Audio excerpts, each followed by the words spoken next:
जमान बाबर के हक में बोल रहे हैं, माइकल वॉन ने बाबर के हक में बात की है, और बहुत सारे लोग हैं, राशिद लतीफ़ साहब ने भी कोई अपने इजहार, मैंने एग्जैक्टली उनका बयान नहीं देखा लेकिन उन्होंने भी कुछ अल्फाज का अदा किए हैं। इतने सारे लोग बाबर के हक में बोल रहे हैं, क्या शाहीन और नसीम शाह आपके टॉप क्रिकेटर्स नहीं थे? वो किसी को नजर नहीं आ रहा कि उनको भी रेस्ट करवाया गया है? देखिए मीरब, सिंपल है, बाबर साहब से इतने कल्स जुड़ गए थे ना। मैं एक सिंपल बात आपसे करना चाहता हूँ, very very very straight forward simple. 19 innings में, टेस्ट इनिंग्स में बाबर साहब ने 50 नहीं की है। अब इनको ड्रॉप किया या रेस्ट कराया, अब मैं तो सीधा वर्ड करूंगा, ड्रॉप किया, क्या गुनाह किया? कोई गुनाह हो गया, ड्रॉप हो गया, हो जाते बड़े बड़े खिलाड़ी। कंपैरिजन विराट के साथ हो रहा है। अब ख्वाजा साहब, मैं आपको बताऊं, इसको लड़के को बर्बाद पता है किस चीज़ ने किया? Cover drive. विराट, उसने 22 साल की उम्र में वर्ल्ड कप जीता, यार तुम्हारी कवर ड्राइव। उसने चैंपियंस ट्रॉफी जीती, तुम्हारी कवर ड्राइव। वो जो भी करे तुम्हारा, इसका दिमाग, यार ये मैं आपको बता रहा हूँ, इनको नफ्सियाती साइकोलॉजिस्ट, बिल्कुल आप ठीक कह रहे हैं, बिल्कुल 100% मीरब, अगर 24 घंटे मुझे बैठ के कही जाए शाहजी आप तो इमरान खान लगते हैं, आप तो इमरान खान लगते हैं, तो मैं पागल हो जाऊंगा ना। मुझे ये पागल हो गया। मुझे दुख इस चीज़ का हुआ, अब मैं आपको खुल के बताता हूँ कि इंग्लैंड सीरीज़ पे, ये अभी पाकिस्तान इंग्लैंड सीरीज़ पे मैं वहाँ था और हाई कमीशन के वहाँ पर जो उन्होंने दावत रखी हुई थी, एक लंच का एहतमाम किया था पाकिस्तान क्रिकेट टीम के एजाज़ में। हाँ। तो वहाँ पर मुझे एक साहब आते हैं और वो कहते हैं कि बाबर जो है वो तुम्हारे से बड़ा नाराज़ है। अच्छा। तो मैंने कहा बाबर ने जो मेरा महीना लगाया हुआ ना, उसको कहें वो बंद कर दे। ये आई स्वेयर, इसके यानी शाहिद हैं 3 से 4 लोग और वहाँ पर काफ़ी रिपोर्टर्स भी मौजूद थे। मैंने कहा जी बाबर ने जो मेरा महीना लगाया हुआ ना, उससे कहें यार वो प्लीज़ बंद कर दे। तो कहता नहीं वो तो कह रहा है मैंने तुम्हारे खिलाफ केस करना है। तो मैंने, अच्छा वो मैं आपको बताता हूँ, जी वो जो हमने पॉडकास्ट किया था और उस पे वो नाराज थे और वो कहते थे कि जी ये गलत है तो भाई करते भाई। तो मैंने कहा था फिर अच्छा ठीक है वो करेगा, तो फिर मेरे पास उससे ज्यादा 1000 गुना ज्यादा चीजें ऐसी हैं जिस पर मैं कर सकता हूँ। हार्दिक पांड्या की अगर फॉर्म खराब थी तो क्या उसकी पर्सनल लाइफ पर लोगों ने बात नहीं की? देखें ये चीज, देखें हमने फिर अच्छा फिर उसके बाद अगर मैं होता किसी और तरह का बंदा, तो मैं उसको और मजीद ब्लैकमेल करता।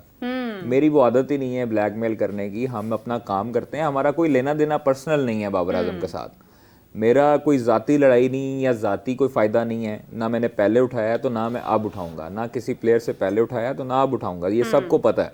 अगर कोई कहता है कि मेरे से इसने ज़ाती फ़ायदा लिया है, कोई इसने ज़ाती टिकट ली है, कोई ख़र्चा लिया है, तो वो आए और इधर आगे क्लेम कर दे। सिंपल सी बात है। देखिए जिसके दिल में चोर नहीं होता अब वो अलानिया कहता है। कोई अगर आपके मुझे ये बताएं कि बाबर आजम से मैंने आज तक क्या फ़ायदा लिया है, उनके भाइयों को फ़ोन करें, आप वो साया कॉरपोरेशन वालों को फ़ोन करके पूछें क्या हमें फ़ायदा दिया। आज तक कोई फ़ायदा नहीं लिया। आप यकीन करें कि ना हमने कोई फ़ायदा लिया, ना ही हमने नुकसान पहुंचाने का उससे सोचा।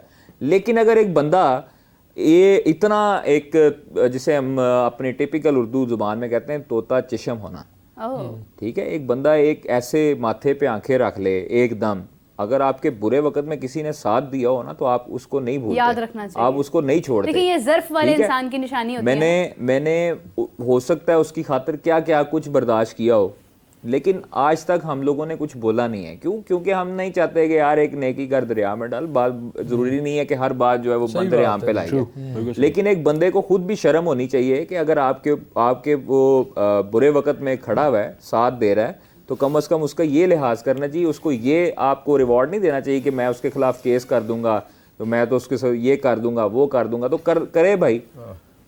आज जब हम लोग कहते रहे हैं कि आप रेस्ट कर लें, हम लोग तजवीज़ देते रहे, सारा कुछ करते रहे, लेकिन उसके मशीर और वो ये कहते थे कि जी मेरे साथ अवाम है, मुझे कोई कुछ नहीं कह सकता, ले आओ हुन अवाम किधर है। ये वही अवाम थी जो बाबर को किंग कहती थी, और आज आप कमेंट्स उठा के देख लें, सब खुशी मना रहे हैं कि ये ड्रॉप हुआ है। मैं बात ऐड करना चाहता हूँ, मैंने इसका रिकॉर्ड देखा है 9 सेंचुरियां की टेस्ट में, 900, और आप इतना कीमती ऑन एयर टाइम इस पे जाया करी जा रहे हैं। 43 की एवरेज। मुझे बताएं ये कोई 9 सेंचुरियां, आई वाज शॉक्ड। मैंने कहा यार मैं गलत पढ़ रहा हूँ, ये टीवी गलत स्टैट्स चला रहे। 16 हाफ सेंचुरी है मेरे ख्याल में, 22-23। This is his test career and यार कम ऑन। और कैच इसने छोड़ा इसका इधर दायरे में जो रूट का सामने ठीक है, विकेट पे शॉट में एक कैच के ऊपर इसको सैक कर देना चाहिए। इसके हाथ टूटे हुए, फोकस कमाल है। हम इसको 850 स्कोर उन्होंने हमें ऐसे मारा कि जैसे, और फिर डिक्लेयर जैसे क्लास 3 के, और इनिंग से हराया हमें। क्लास 3 के बच्चों को ना उन्होंने ऐसे खेला है, मैं जिधर उन्होंने पैर रखा है ना उधर की हिट मारी है इंग्लिश बैट। और उनकी कंडीशंस नहीं है, ये Multan was pretty hot and humid, वहाँ ठंड से आए हैं और क्रैम्प करते करते 350 वो मार गया, 300 वो मार गया। Look at there scoring rate, जैसे T20 खेल रहे थे। क्या गया ये, क्या आप किसके ऊपर फंसे हैं? सारों को फारिग करें। बॉलिंग भी अच्छी की है मेरी बात। अच्छा, ये सेकंड टेस्ट के लिए आ गई है उनकी प्लेइंग 11, जिसमें जनाब बेन स्टोक्स वापस आ गए और वो कप्तानी करेगा। जैक क्रॉली है, बेन डकेट है, Ollie Pope, Joe Root, Harry Brook, Ben Stokes, Jamie Smith, Brydon Carse, Matt Potts और जैक लीज और शुएब बशीर। उन्होंने वोक्स बायर किया और ये तो चाहे ना तो अपनी किसी यूनिवर्सिटी की टीम बुला लें, जी उनका हाथ सीधा कराए, बुला लें, हरा देंगे इनको हम से लेके। 2022 में ना यार बात और पता है सेम पिच है जनाब मुल्तान वाला। और मेरी बात सुनिए भाई साहब, सारी हमारी क्रिकेट ना एक गैंग के इर्द गिर्द ना बॉबी जी के इर्द गिर्द घूम रही है, सिर्फ उसको हाईलाइट करने के लिए। अब वो चला जाएगा ना, हम अगर खुदा ना खास्ता हारेंगे भी ना, हम सुकून से हारेंगे कि हमें पता है नए बच्चे हैं, गिव देम सम टाइम। यही हमने बात की थी पुराना जो हमने कहा जी कि आपने अगर चेंजेस करनी है तो करें, तो फिर आप सारे ही करें, सारे करें। इन जो सारे सुपरस्टार्स हैं, ये सारे सुपरस्टारों को कहें आप घर जाएं, रेस्ट करें, आपको बड़ा जरूरत है आराम करने। जिस बांग्लादेशी टीम ने हमें उड़ाया है ना, उसको इंडिया ने उसका क्या हशर किया। तो आप इंडिया को तो भूल जाए ना, जब फॉरगेट अबाउट। सर मेरी बात सुने, जब आज एक मेरी साबिक क्रिकेटर से बात हो रही थी, हम वही डिस्कशन कर रहे थे कि भाई जब मोहम्मद हुरैरा ऑस्ट्रेलिया में 200 करके आया था यहाँ पे, उसी वक्त उसको आप बांग्लादेश के खिलाफ चांस देते। आपका कोई साइम रिश्तेदार है या आपका कोई ज्यादा सगा है कि आप उसको चांस पे चांस दे रहे हो और वो परफॉर्मेंस भी नहीं दे रहा इस विकेट पे, और इस विकेट पे यार मैं तो पता नहीं उसकी पर्ची कहाँ से आती है। अल्लाह हमें भी इस तरह के देता गॉडफादर्स। नहीं, हुरैरा आपके पास एक टैलेंट है, आपका बच्चा परफॉर्म कर रहा है, भाई उसको आप चांस दो। आपको बांग्लादेश में आपके लिए अच्छा मौका था कि आप उसको एक अच्छा स्टार्ट देते बांग्लादेश के खिलाफ। आप हुरैरा को इनफॉर्म थे और वहां पर आए हुए थे खेल के, पहले भी उन्होंने 100 किए। अब वो बच्चा बेचारा बेंच पे बैठ के क्या सीखेगा कि ये सीखेगा कि ये 5 पे आउट हो गया, ये हमारा किंग 30 पे आउट हो गया, ये फलाना आउट हो गया। प्लेयर्स जो है ना वो आपसे दिल बर्दाश्त होकर बाद में रिटायरमेंट ले लेते हैं। आपके पास टैलेंट ही नहीं रहा। आप जब चेक ही नहीं करेंगे, जब आप एक प्लेयर को, एक आपका ऐसा प्लेयर, नौजवान प्लेयर जो कि परफॉर्मेंसेस दे के आया, मुझे ये बताएं साइम का और उसका कंपैरिजन निकाल लें हुरैरा का, आपके सामने पिक्चर क्लियर हो जाएगी कि डोमेस्टिक में सबसे ज्यादा मैचेस किसने खेले हैं और ज्यादा तजुर्बा किसका और ज्यादा रन्स किसके हैं।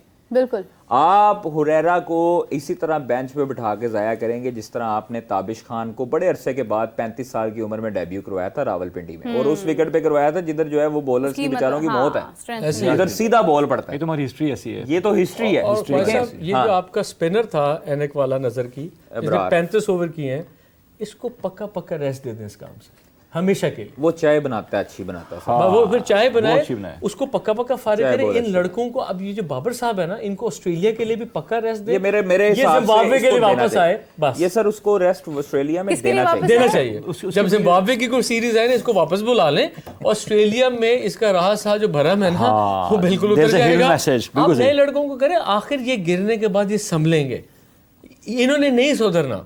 और अब वो मेरी पुरानी बात है। सर एक मैसेज क्लियर गया है, अब जो नए लड़कों को या पुराने लड़कों को एक मैसेज क्लियर गया है कि परफॉर्मेंस दोगे भाई टीम में रहोगे, नहीं तो आप बाहर चले जाओगे। इतने बड़े बड़े किंग बाहर कर दिए हैं, तो तुम लोग किस पे हम एज पब्लिक एज अवाम बेहतरीन, बहुत हैप्पी है सर, बेहतरीन। कुछ लोग तो ये भी कह रहे हैं कि ये साइम अयूब अगर मतलब जायसवाल कर सकता है तो साइम अयूब क्यों नहीं कर सकता? कोई कंपैरिजन बनता है इससे? यहाँ किससे मैच कर रहे हैं? मैं तो अभी फखर की उस जॉनरा से बाहर नहीं निकला कि जो उसने उसमें बोंगी मार दी। यहाँ पर अब जायसवाल सर, वो साइम अयूब को जायसवाल छोड़े, जायसवाल तो आज का बच्चा है, वो गिलक्रिस्ट से मिलवाते हैं, बहुत अच्छा करते हैं उनको, उनके लिए विविड रिचर्ड से मिला दें, आप गॉर्डन ग्रीन से मिलाएं। बेसिकली जायसवाल और जो है इनका इंडिया के 2 और प्लेयर्स, ये उनकी रिटेंशन पॉलिसी का पार्ट है जो लड़कों ने आगे जाना है लेके। जायसवाल से इसका भी नाम ले रहे हैं ना साइम का, I am sorry I don't want to say the word again, ये इसका दूसरा किंग वाला हाल करेंगे विदाउट डूइंग एनीथिंग। हो चुका है, वो भी किंग हो गया, ये भी हो चुका है। मेरा मैं बात काटूं आपकी, आप हमारी टीम को खायसा फिलहाल आयरलैंड से कंपेयर किया करें, हॉलैंड से, यूएसए से, आप इवन अफगानिस्तान से भी इस स्क्वाड को आप कंपेयर करना छोड़ दें। बांग्लादेश से कर सकते हैं? किससे? बांग्लादेश से। नहीं, आप बांग्लादेश आपका अच्छा हशर नहीं करके अच्छा जी, अभी प्लेइंग 11 का अनाउंस हुआ है, पाकिस्तान टीम की प्लेइंग 11 अनाउंस हो गई है और माशाल्लाह हम देखते हैं जी, साइम अयूब साहब फिर हैं, अब्दुल्ला शफीक साहब हैं, शान मसूद हैं, कामरान गुलाम हैं, सऊद शकील हैं, मोहम्मद रिजवान हैं, सलमान आगा, आमिर जमाल, नुमान अली, साजिद खान और जाहिद महमूद। 3 स्पिनर आपके शामिल किए गए हैं और एक फास्ट बॉलर, मतलब 3 नहीं है आपके। देखें कि एक है साइम, दूसरा सलमान, 2 और 3, 5 स्पिनर और एक फास्ट बॉलर के साथ जा रहे हैं आप सेम पिच पे। ठीक है, इनकंसिस्टेंसी आपकी selection there is no planning,